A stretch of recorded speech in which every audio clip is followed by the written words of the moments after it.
السلام عليكم مشاهدينا الكرام. خوتي سمحوا لي شحال هادي ما بقيتش نحط فيديوهات. كانت عندي واحد الظروف ديال البير اللي هي ما بقيتش لحت، هي اللي خلاتني ما بقيتش نحط فيديوهات، ومده هادي ما بقيتش تلاقيت بكم في بعض الفيديوهات. اذا اخوتي اليوم ان شاء الله كما كتشاهدوا معايا هاد البقعه اللي هي كانت فصه، وفي نفس الوقت زرعت في وسطها الغرس اللي هو كنتو شاهدتوا معايا 5 متر ما بين الغرسه والغرسه، وفي نفس الوقت 10 متر عرض.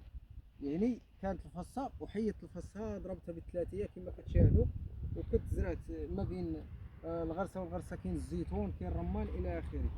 وفي نفس الوقت استمرت في البحيره ديال الدلاع اللي هو كنت شاهدتوا معايا في الزراعه ديالها وفي الانبات ديالها كيفاش شاهدتوها وداز الاستغلال ديالها.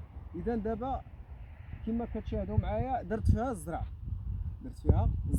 كما كتشاهدوا، واخا الغرس يعني ضربت بالثلاثيه. ودابا حاليا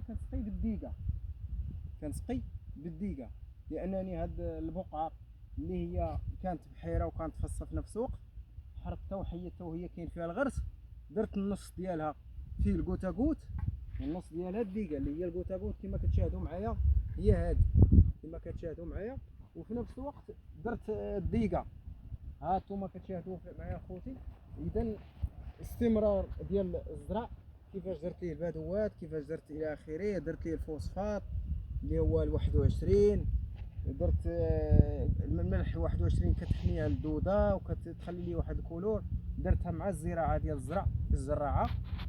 وكما كتشاهدوا الطريقه كيفاش كنسقي بالديقه، وفي نفس الوقت كنعاود نسقي بكوتاكوت كما كتشاهدوا معايا الغرس كيفاش مستمر. يعني واخا كاين الغرس راني مفلح واحد الفلاحه اخرى كما كتشاهدوا معايا. اذا مازال نتلاقاو ان شاء الله في فيديو اخر ونوضح لخوتي على الغرس كيفاش استمرت فيه تا هو بالادويه، كيفاش استمرت في بزاف مراحل ديال البصله، كيفاش هي الزراعه ديالها. مازال تشاهدوا معايا. اذا دمتم بخير والى اللقاء.